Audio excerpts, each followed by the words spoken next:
Olá, bom dia, bem-vindo ao Agronacional. É um prazer te ter aqui comigo novamente. E você vai ver daqui a pouco. O animal sente prazer ao beber água.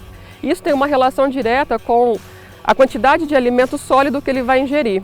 Então a gente tem que pensar nessa relação. Se eu espero que um animal tenha uma melhor ingestão de alimentos sólidos e com isso uma melhor eficiência alimentar, ele precisa aumentar o seu consumo de água. Essa granja é totalmente equipada para garantir o bem-estar animal, ambiência adequada, comedouros, todas as condições para os animais se sentirem confortáveis.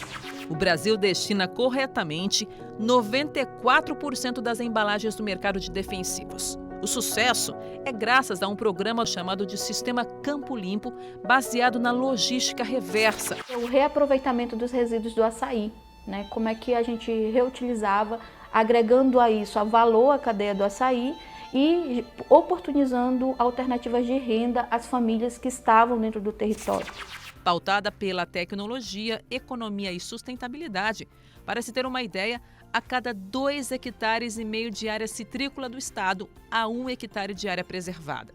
Além disso, no manejo da planta, acontece a adequação do volume de cauda com a economia de água e produtos. Ele só vai conseguir vender o boi dele se ele estiver adotando boas práticas de manejo. Isso vem a questão do bem-estar, a questão do meio ambiente, porque nós vamos ser cobrados lá fora. Também contamos com o apoio de grandes pecuaristas da região que estiveram junto no projeto conosco para recuperar matas ciliares, para recuperar nascentes e o reflorestamento como um todo.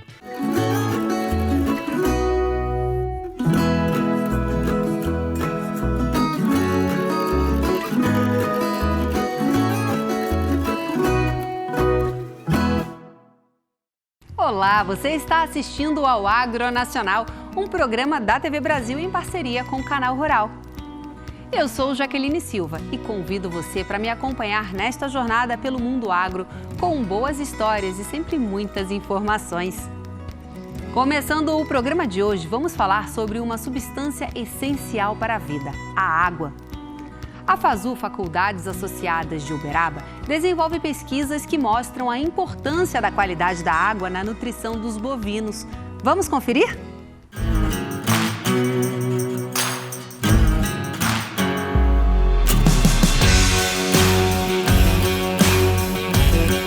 O pecuarista tem um cuidado enorme com as pastagens, tem um cuidado, uma atenção com a suplementação.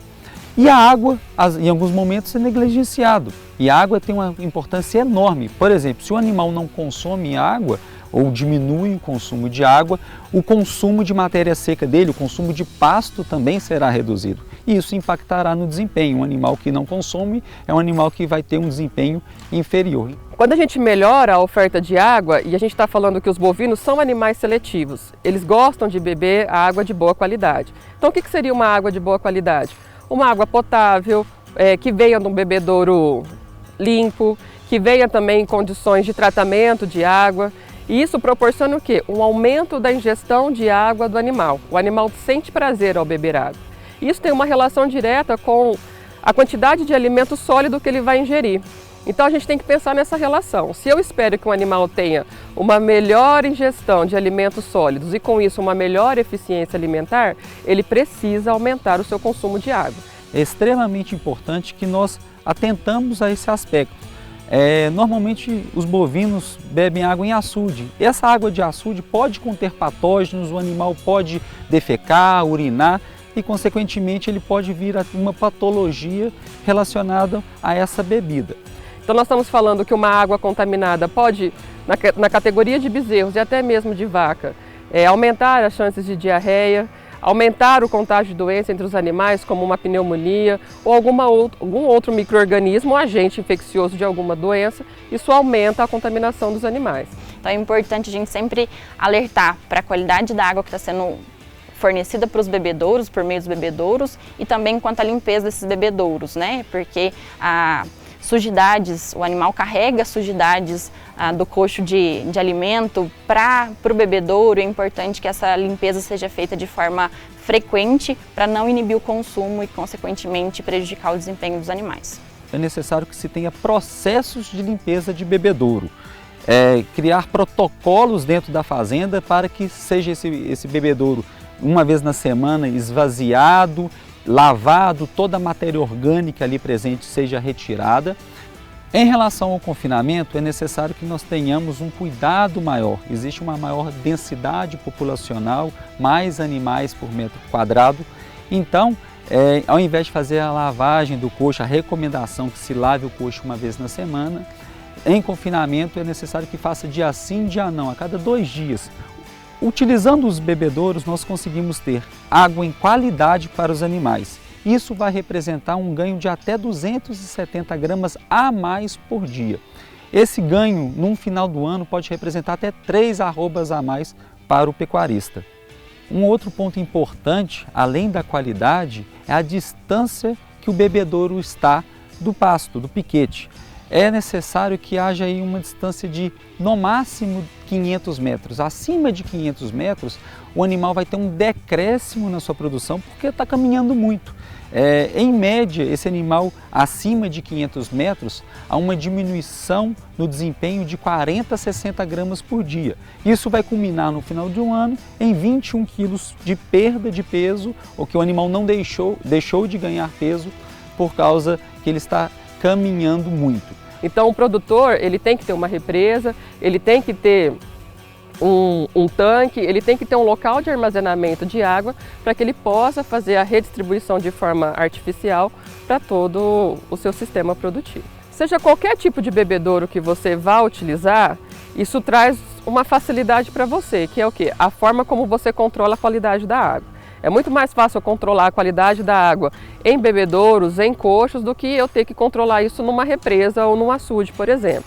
Então, a hora que você pensa no número de horas que você utiliza para fazer a higienização dessa água, a observação desses equipamentos, ela acaba compensando o investimento. Por quê? Porque você acaba tendo uma água de melhor qualidade por facilitar esse monitoramento quando a gente utiliza de bebedouros artificiais.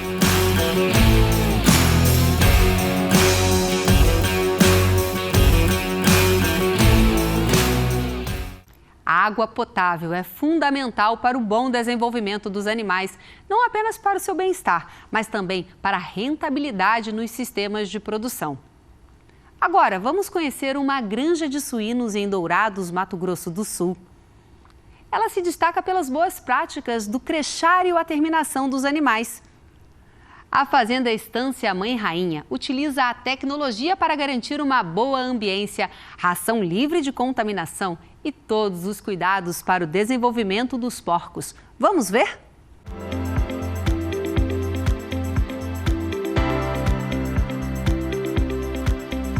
Viemos à Estância Mãe Rainha, uma fazenda localizada na cidade de Dourados, Mato Grosso do Sul. Por aqui, os amigos Neymar e Eduardo construíram há 5 anos módulos de crechário. É aqui que os leitões recebem os cuidados intermediários após a desmama. Eles passam por vários processos aqui. Um deles desde a chegada, classificação por sexo, por tamanho, né, onde cada um recebe os seus cuidados separados, né? Então, assim, cada animal recebe a sua devida atenção, onde tem vários processos, né, até ele completar a fase dele na faixa de 28 a 29 quilos, onde eles são destinados para a terminação.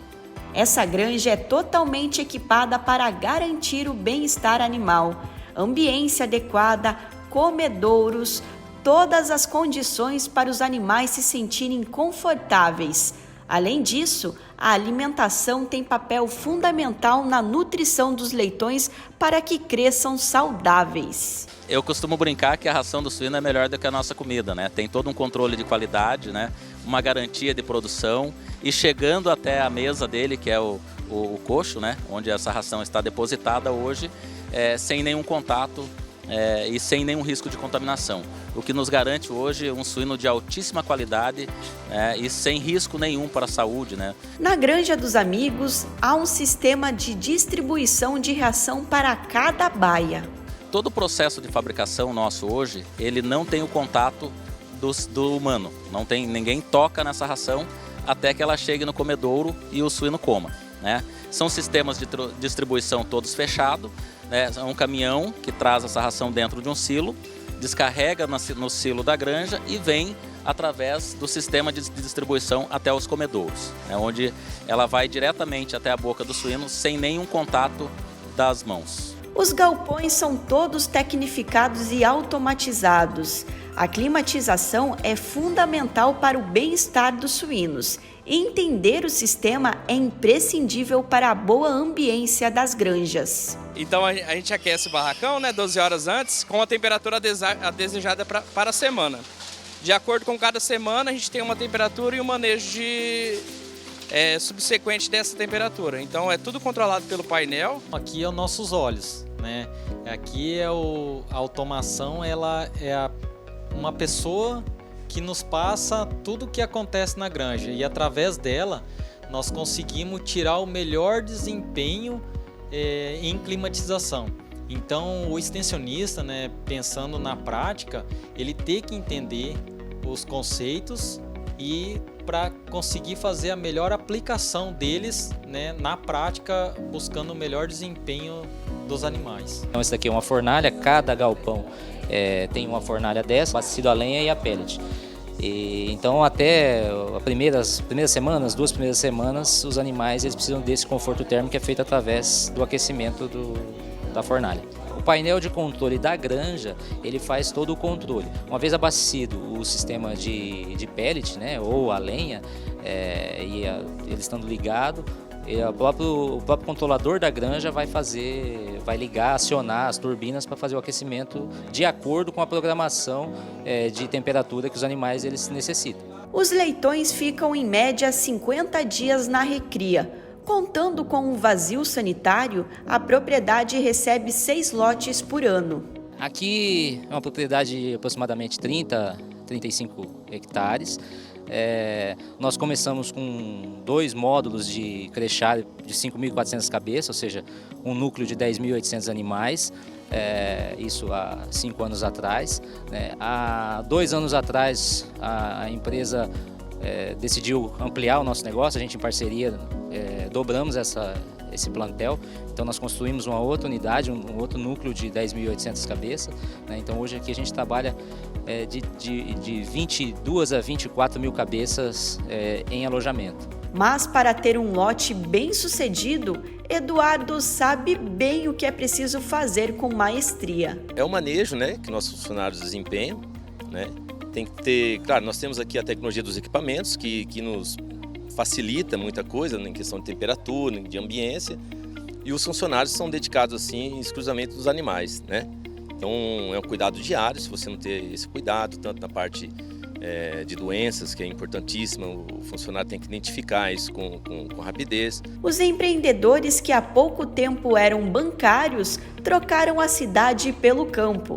Mas não é motivo para arrependimento, não. Muito pelo contrário, o negócio deu certo. Além de muito trabalho na estância Mãe Rainha, a fé não passa batida. Somos devotos da Mãe Rainha e sentimos assim que é importante a gente, além do trabalho, né, do dia a dia, trazer um pouco da espiritualidade, né, na propriedade, né? Então o nome casou bem com...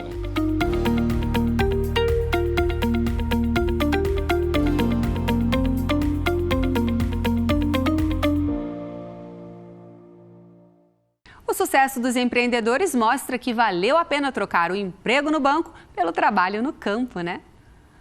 Vamos ver agora como funciona o sistema Campo Limpo, um programa focado na logística reversa de embalagens vazias de defensivos agrícolas. Agricultores, indústria fabricante, comerciantes e poder público desenvolvem ações coordenadas que garantem a destinação correta das embalagens. Vamos conferir? Quando o assunto é reciclagem de embalagens de defensivos, o país do futebol entra em campo e dá uma goleada. O Brasil destina corretamente 94% das embalagens do mercado de defensivos. O sucesso é graças a um programa chamado de Sistema Campo Limpo, baseado na logística reversa, ou seja, no recolhimento desses materiais após o término dos produtos. Só que para que isso aconteça, todos os elos da cadeia precisam cumprir suas responsabilidades. Quer ver só? O primeiro é o agricultor, que tem que lavar, inutilizar e armazenar essa embalagem na propriedade rural e devolver em até 1 ano, contando da nota fiscal. O segundo elo é o comerciante, que tem que receber essa embalagem no local onde ele fez a venda do produto ou credenciar postos ou unidades para intermediar esse recebimento. Uma vez essa embalagem estando dentro do posto e atingindo determinado volume, o terceiro elo é acionado, que é a indústria, no qual ela recolhe essas embalagens e leva para um destino ambientalmente adequado, no qual essas embalagens voltam à cadeia das embalagens. O papelão é 100% reciclado, as tampas voltam 100% a ser tampas de embalagem de agrotóxicos. E o quarto elo somos nós, o poder público, que temos o trabalho de fiscalizar, conscientizar e fazer o controle de todo esse sistema de devolução. Para se ter uma ideia, desde o início do programa em 2002 até o ano passado, foram evitadas, por exemplo, as emissões de 899 mil toneladas de gases de efeito estufa, o que corresponde a mais de 15 mil viagens em torno da Terra de caminhão. Além disso, se essa emissão de gás carbônico tivesse acontecido, seria necessário plantar 6,5 milhões de árvores para compensar. O meio ambiente agradece a iniciativa. É importante a destinação dessas embalagens para evitar contaminações não intencionais. Então existia uma sobrecarga ambiental relacionada ao descarte inadequado dessas embalagens. Elas iam parar em cursos de água, iam ser enterradas, iam ser também queimadas. E a partir daí, provocando uma série de resíduos com possíveis contaminantes, que poderiam fazer contaminações na saúde das pessoas e no meio ambiente. O estado do Rio de Janeiro tem um trabalho pioneiro nesse quesito. Que é o controle informatizado dessas embalagens, no qual o agricultor vem devolver essas embalagens e a partir daí é dada uma baixa no sistema informatizado que o Estado possui, onde está todas as embalagens que esse agricultor tem que devolver. Em todo o território nacional, são 411 unidades centrais e postos de coletas das embalagens do Sistema Campo Limpo, sem contar com mais de 4 mil locais itinerantes para recebimento do material.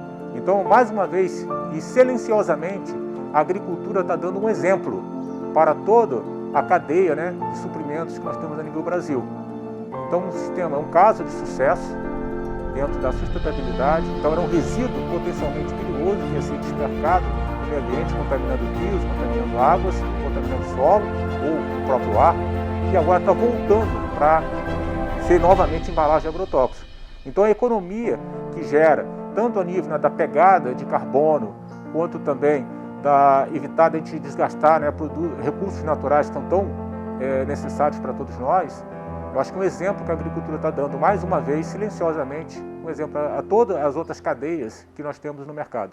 Mais uma vez, é o Brasil como referência mundial na sustentabilidade e reduzindo a emissão de gases de efeito estufa, reciclando materiais que poderiam prejudicar o meio ambiente e ajudando a economia. E agora vamos conhecer uma fazenda em Diamantino, Mato Grosso, que aumentou a sua produtividade com o uso da integração lavoura-pecuária. O sistema ajuda na engorda do gado e aumenta a fertilidade do solo, o que proporciona também uma lavoura melhor. Vamos conferir? Na safra de 2021, a produção de grãos e cereais do grupo que administra essa fazenda em Mato Grosso ficou acima da média nacional, 15,4% a mais para a soja e 34,4% para o milho segunda safra. O resultado comprova que dá para aumentar a produção com a integração lavoura-pecuária. É bastante conhecido, mas tem muito produtor que ainda acredita que não vale a pena. O Marcos é coordenador de pecuária e explica por que esse sistema deu tão certo aqui. A qualidade do solo, a saúde do solo ela é melhor, uma vez que você tem a incorporação de matéria orgânica através da braquiária. Então você tem também toda a parte do animal fazendo o pastejo, ele faz com que as raízes das gramíneas elas desçam mais, fazendo mais galerias no solo, melhorando a matéria orgânica, melhorando a porosidade do solo, proporcionando posteriormente uma lavoura melhor, uma soja bem mais saudável, uma colheita bem melhor. A área dedicada à integração lavoura-pecuária ultrapassa hoje os 1.500 hectares. São mais de 4.000 animais. Por isso, a fazenda tem investido em tecnologias que ajudam a mitigar a emissão de metano do gado. Se comparado a manejos tradicionais, essa redução chega hoje aqui na fazenda a 30%. Além do pastejo, que estimula o crescimento das raízes, né? Nós temos toda a parte de adubação que é feita pelo próprio animal, né? Então eu tenho toda essa parte de distribuição de matéria orgânica dentro do solo e toda essa área que o animal está ali, ele está fazendo todo um sequestro também através da planta, né? Uma vez que eu tenho um estímulo da planta em crescer, ela está fazendo um sequestro ali de nitrogênio no solo, então ela está depositando mais nitrogênio no solo. O manejo sustentável também é benefício para a estratégia do negócio. Na hora da venda, o cliente também nos procura por essa rastreabilidade das nossas unidades e eu informo que o nosso fornecedor também é rastreado. Então nisso eu consigo até uma venda mais rápida, porque o cliente ele vê com outros olhos fornecedores que já vêm rastreando o gado desde a origem desse gado. O gado se alimenta com a forragem que sobra depois que o milho segunda safra é colhido. Isso ajuda na engorda dos animais e aumenta a fertilidade do solo. Além da Paiaguás, outras 9 fazendas do grupo apostaram na técnica. A empresa conseguiu aumentar o faturamento em mais de 32 milhões de reais depois de aplicar a ILP. Hoje a gente tem algumas pequenas áreas de pecuária fixa, né? Onde a gente concentra durante todo o ano os animais, mas o grande foco é a integração lavoura-pecuária, que acontece durante período de maio a setembro, que é onde a gente já finalizou a colheita da soja, o plantio da braquiária, e em junho, quando a gente já colheu o milho e tem a disponibilidade também dessas áreas com braquiária. E lá em setembro a gente encerra porque precisa ser as áreas integradas para poder fazer o plantio novamente da soja. Para os próximos anos, a empresa quer expandir as áreas em ILP das unidades que ainda não usam o método. Outro ponto muito importante é a documentação de como tudo acontece. Quando os parceiros chegam, é só fechar negócio.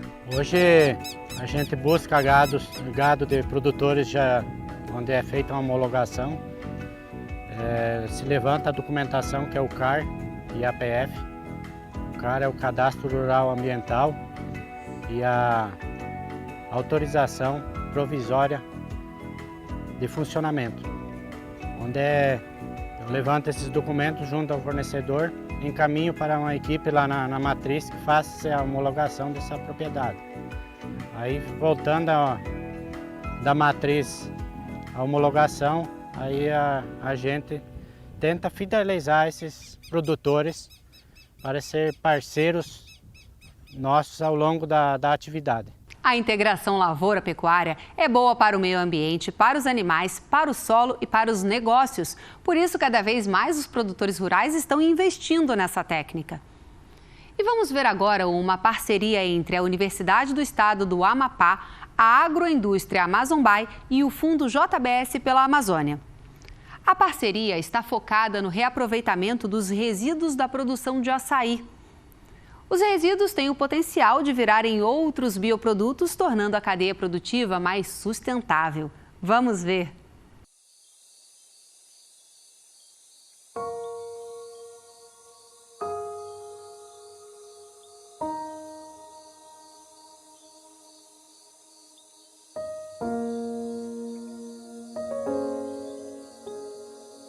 Nossa intenção com o projeto é tornar as cadeias circulares. Então, a gente trabalha principalmente buscando novos ingredientes e resíduos dessas cadeias produtivas já estabelecidas ou outros ingredientes da floresta que não têm uso ainda comercial para aplicar esses produtos como ingredientes na formulação de ração.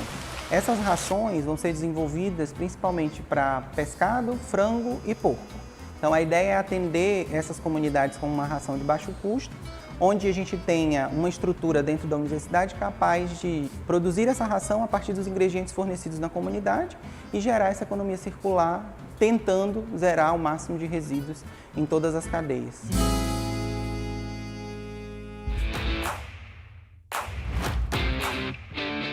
Hoje a universidade recebe o apoio do Fundo JBS pela Amazônia para realizar diversas pesquisas que estão diretamente ligadas com a Amazon Buy. A Amazon Buy é uma cooperativa que produz o açaí e essa agroindústria também vai produzir uma quantidade significativa de resíduo. Então, dentro dessa parceria entre a Amazon Buy, o Fundo JBS pela Amazônia e a universidade entra como uma parceira que contribui com o desenvolvimento de pesquisas para destinação sustentável dos resíduos dessa cadeia produtiva, a fim de tornar a cadeia produtiva sustentável. Mas, para além disso, o financiamento do Fundo JBS pela Amazônia ajuda a universidade a realizar trabalhos nas comunidades, nos territórios que fazem parte dessa cooperativa, como o Bailique, como o Beira Amazonas. Então, o Fundo JBS também colabora com esse trabalho da universidade, que a universidade vai realizando junto com as escolas família agroextrativistas, tanto no sentido de estruturação das escolas, como no sentido de formação desses territórios. Eu não nasci no arquipélago do Bailique, mas eu me criei por muitos anos no arquipélago do Bailique, principalmente na comunidade do Arraiol, né?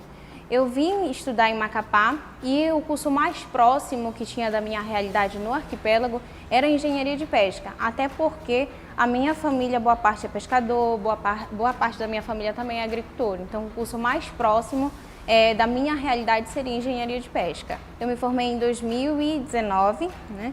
E hoje eu voltei para a universidade como pesquisadora extensionista para colaborar nos projetos que são desenvolvidos na instituição. Um dos projetos pretende justamente elaborar produtos à base de pescado, né, para comunidades como o arquipélago do Bailique, o Beira Amazonas, e o segundo projeto seria a formulação de rações através de produtos alternativos, produtos oriundos das comunidades.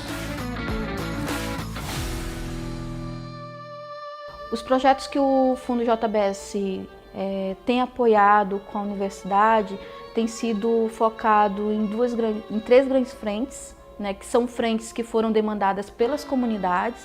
Não foi nem o fundo e nem a universidade que definiu quais seriam as áreas de atuação direto nesses dois territórios, mas as comunidades demandaram que fosse pensado, em especial, a cadeia do pescado, né, com a geração de ração que diminuísse os seus custos de manutenção dos laboratórios dentro das escolas famílias, e o outro que foi o reaproveitamento dos resíduos do açaí, né, como é que a gente reutilizava, agregando a isso a valor à cadeia do açaí e oportunizando alternativas de renda às famílias que estavam dentro do território, né, não apenas que estavam vinculadas à escola-família, mas que estavam no território de atuação ali do protocolo comunitário e da escola-família.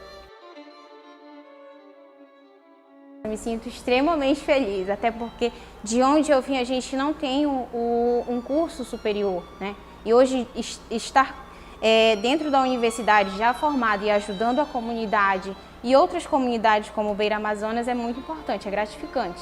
Essas pesquisas são extremamente importantes para a concretização da economia circular na região. Nós temos a cadeia produtiva, que é algo muito importante para o estado, para a região norte, para a região amazônica, mas a partir dessa cadeia a gente tem a possibilidade de gerar outros bioprodutos que podem ser comercializados, né, dentro do estado e para fora do estado, né, favorecendo então o crescimento da bioeconomia. É muito legal ver essa aproximação do conhecimento e da pesquisa das universidades com a prática dos produtores rurais nas comunidades, né? E ainda hoje no Agronacional. Nós falamos que hoje, em função do detalhamento e do refinamento da tecnologia, nós aplicamos ml de calda por metro cúbico de copa. Isso foi uma mudança de paradigma e também uma mudança de conceito que elevou os citricultores para um outro patamar, aí um pouco mais sustentável, trazendo um pouco mais de economia e também de redução das contaminações no meio ambiente. A preocupação com a emissão de gases de efeito estufa pelos bovinos tem levado os pecuaristas a buscarem alternativas que ajudem na solução do problema. Vamos conhecer um experimento no município de Guaiçara, no estado de São Paulo, que está apostando numa dieta diferenciada para reduzir a emissão de metano pelos bois. Olha só!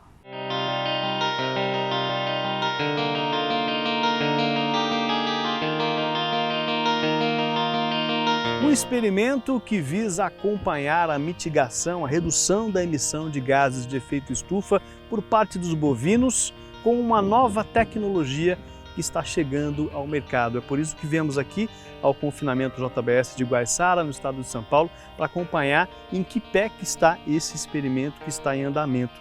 Marcelo Manella vai explicar um pouquinho para a gente o que é e como tem se apresentado essa nova tecnologia, esse conceito diferente, porque não tem jeito, né, Marcelo? Nós vivemos num momento de produção, num momento de maturidade, né, das cadeias produtivas em que a gente precisa reduzir e tecnologia está chegando no mercado para isso, né, Marcelo? Pois é, Marquinhos. Há uns 10 anos atrás, 20 anos atrás, na verdade, né, já confessando a minha idade aí, nós começamos a fazer os primeiros projetos com metano. Eu ainda era aluno de doutorado. E a gente via as pessoas dizendo que isso não ia virar uma realidade. Essa bobeira, mensura... isso não vai dar certo. Exato. Para inglês ver. E aí eu escutei uma frase que durante a pandemia, que depois da pandemia a questão ambiental e segurança alimentar ia vir muito forte. Só que está vindo muito mais rápido do que a gente imagina. O bovino, né, infelizmente, ele contribui com uma porcentagem muito grande da emissão dos gases de efeito estufa. Mas ele também, da mesma forma que ele contribui, ele não é o culpado da mudança climática, mas ele pode ser parte da solução para atingir essa neutralidade climática.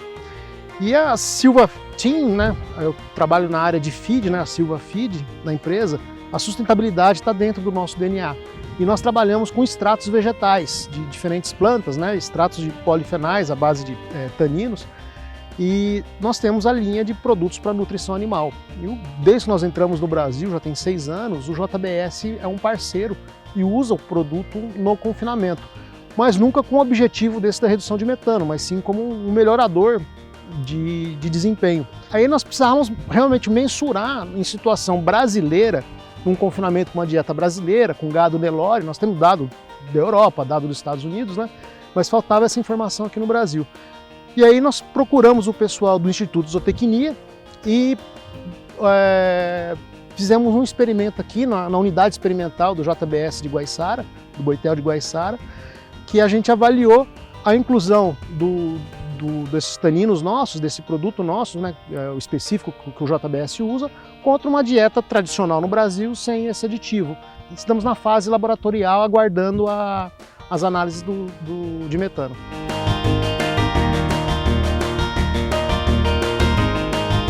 Quando a gente fala em aumento de produção de proteína animal, produzir proteína animal de forma sustentável, e a gente tem essa oportunidade de entrar na casa do JBS e fazer pesquisa. Isso para a gente é muito importante, né?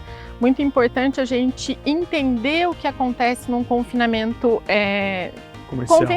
convencional, comercial. Então é muito importante.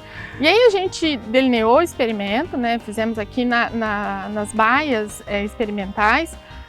São 12 baias que nós temos aqui, colocamos 120 animais, avaliamos toda a parte de desempenho desses animais, toda a parte de emissão de metano entérico. A gente trabalha, o Instituto Zootecnia trabalha há mais de 15 anos com a parte de metano entérico e a gente só foi melhorando as tecnologias que existem hoje. Antigamente eram cangas de PVC que eram colocados no pescoço dos animais. Hoje a gente tem um cilindro de inox que a gente coloca no lombo, tudo visando melhorar o bem-estar animal, porque a gente sabe que coletas geralmente atrapalham o desempenho e tal. Então a gente começou a trabalhar visando o bem-estar animal e que isso não ocasionasse prejuízo ao desempenho animal.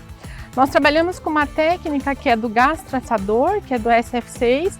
A gente coloca uma cápsula com uma liberação desse gás conhecida, e aí a gente coleta esse gás dentro desse cilindro. Então a gente está muito esperançoso com o resultado do que vem aí pela frente. Que pé que tá? Já foi feito o primeiro abate, é isso? Foi feito o abate técnico, animais, né? Já foi feito. Nós observamos um ganho muito semelhante, não teve diferença dos animais testemunha para os animais entre os animais com a dieta convencional e a dieta com o tanino, não teve diferença.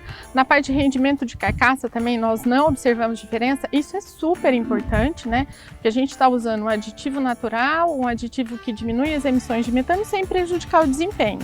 Então agora a gente está esperando o resultado do metano, né, para a gente poder compor os resultados dessa pesquisa. Qual que é a expectativa? É uma redução ali de 10%, de 11%, de 12%? O que vocês têm esperado nesse sentido? Com base na literatura, né, no que a gente já observou do produto, né, a gente espera que tenha uma redução ao redor de 11%. Isso super importante, Sim. né? E como já foi comentado, as nossas pesquisas continuam. As nossas pesquisas continuam. A gente vai trabalhar com vaca, a gente vai trabalhar com bezerro desmamado, voltar com as vacas para ver o que acontece. E a gente precisa entender como que a nossa pecuária ela oscila ao longo do ano. A gente sabe que tem emissões diferentes ao longo do ano e como que se a gente intensificar o sistema, a gente consegue diminuir as emissões de metano entérico.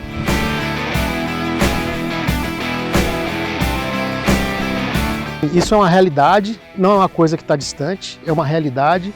E outro dia eu escutava de produtores que diziam assim, não, só vou fazer isso se eu ganhar mais por isso. E a situação vai ser bem diferente, porque ele só vai conseguir vender o boi dele se ele estiver adotando boas práticas de manejo. Isso vem a questão do bem-estar, a questão do meio ambiente, porque nós vamos ser cobrados lá fora. Não existe nada mais sustentável que pecuária. Nada. A gente pega lá uma forragem de má qualidade e a gente produz uma proteína de origem animal de alto valor biológico. Então, eu sempre falo, não existe nada mais sustentável que pecuária. O que basta é a gente ter número e a gente provar, que é o que a gente está fazendo, provar que realmente a pecuária brasileira é sustentável.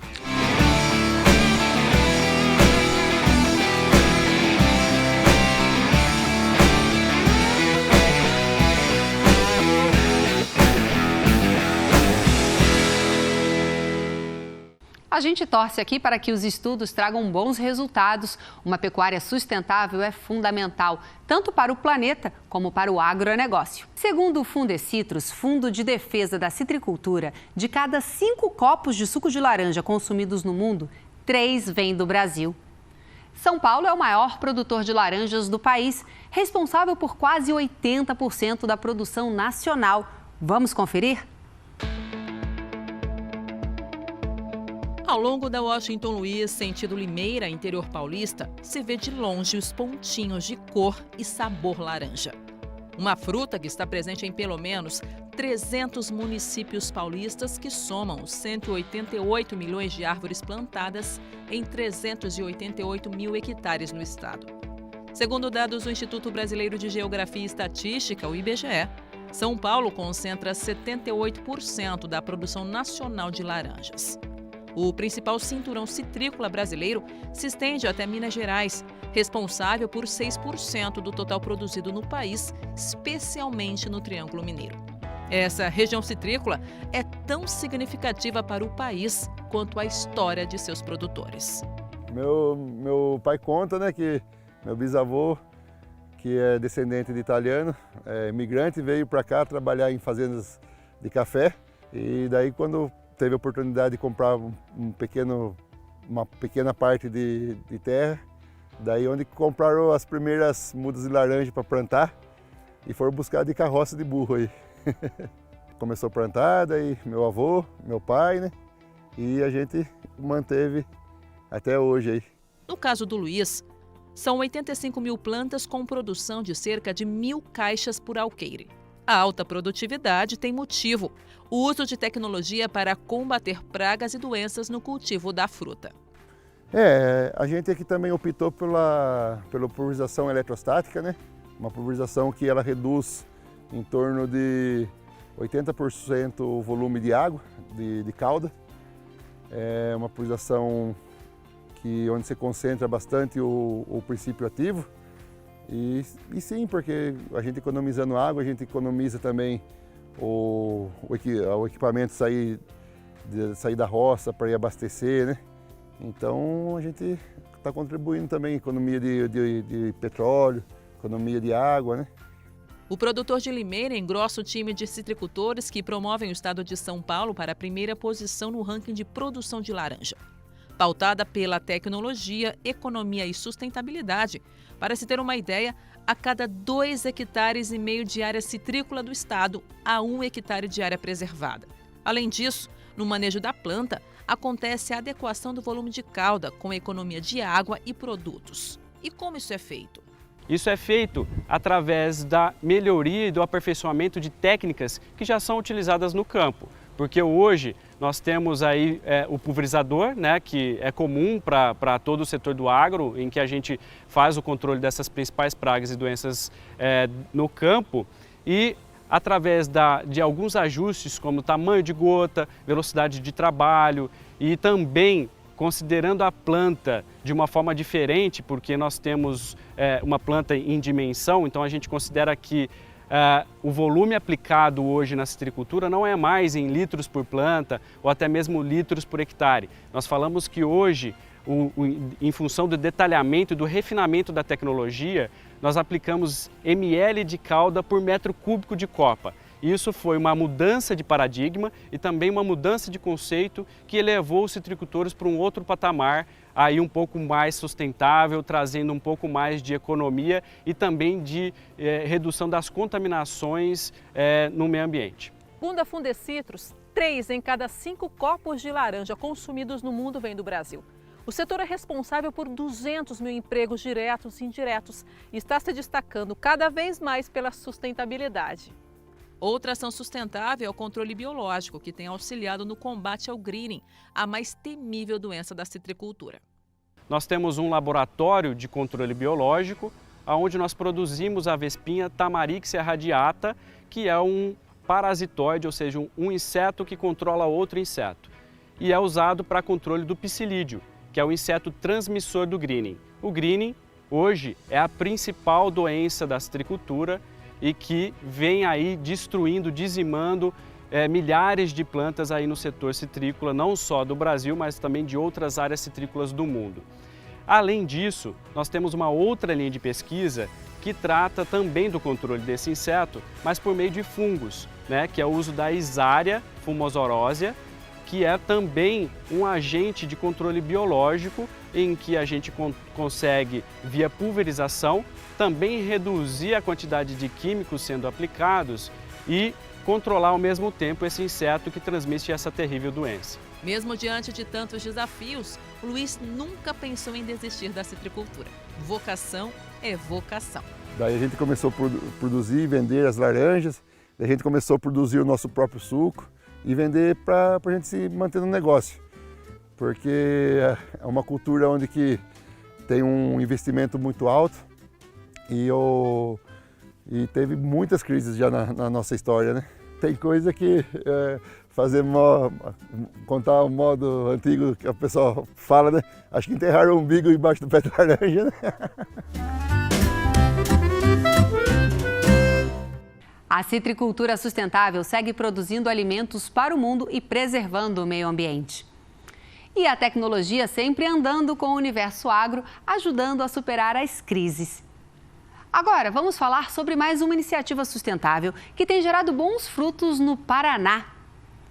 Uma empresa do setor agro criou a plataforma S, que traz inovações para a pecuária brasileira. Utiliza boas práticas no manejo de pastagens e ainda investe em ações sociais.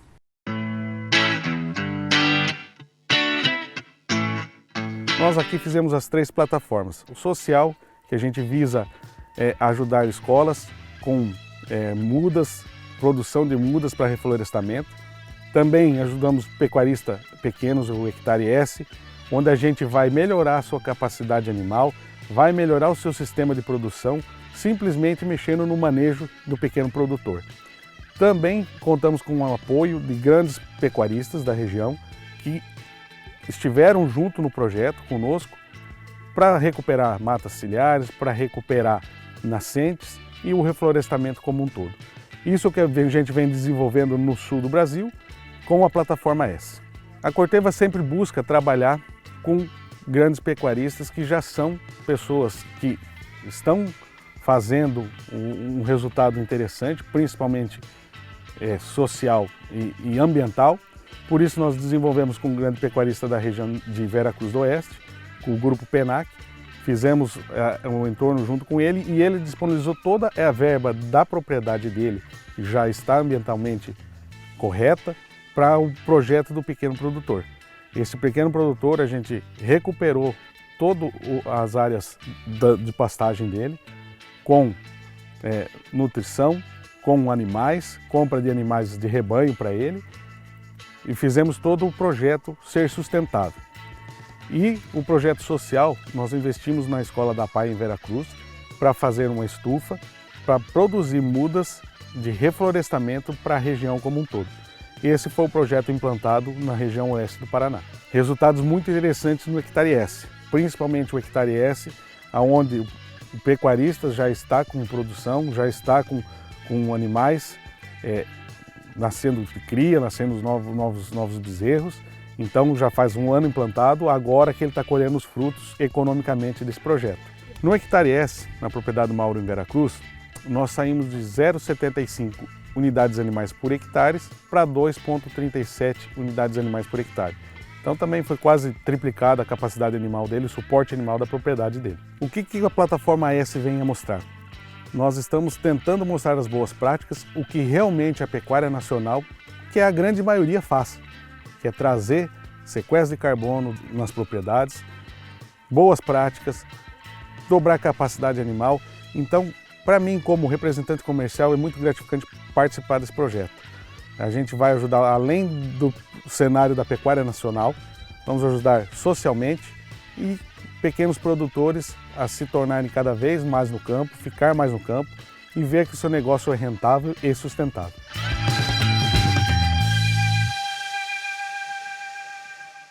Mais um exemplo de como as boas práticas de sustentabilidade podem estar alinhadas ao aumento da produção do agronegócio, né? O Pantanal é um bioma que ocupa quase 2% do Brasil e é conhecido por ser a maior área úmida do mundo. Vamos conhecer agora uma fazenda pantaneira que é referência na pecuária sustentável. Se os bichos deste território seduzem, a vegetação não se intimida.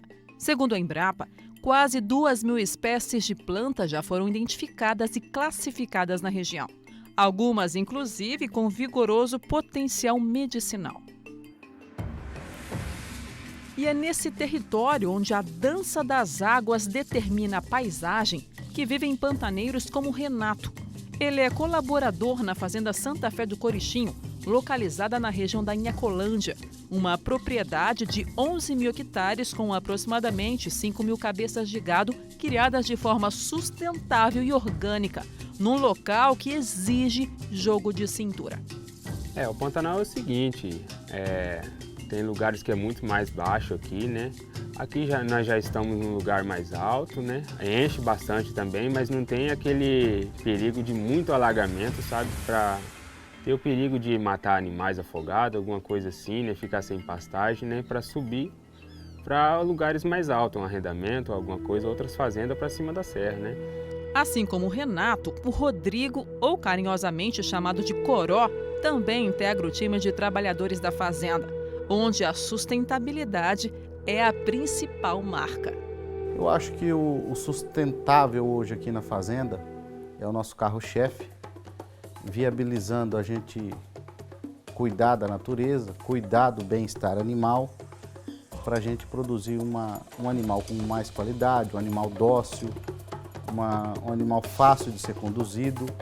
Então, acho que isso tudo se engloba de forma harmoniosa para que possamos ter animais assim que a gente conduz com 2 pessoas, 3 pessoas.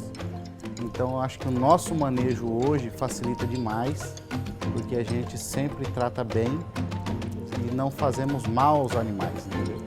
A pecuária orgânica e sustentável do Pantanal começou com a formação da Associação Brasileira de Produtores Orgânicos, a ABPO. A entidade elaborou um protocolo de reprodução sob gestão da Confederação da Agricultura e Pecuária do Brasil, a CNA. As normas estabelecidas devem ser adotadas e aplicadas pelos produtores em seus sistemas. Tudo baseado em conceitos de qualidade e sustentabilidade social, ambiental e econômica.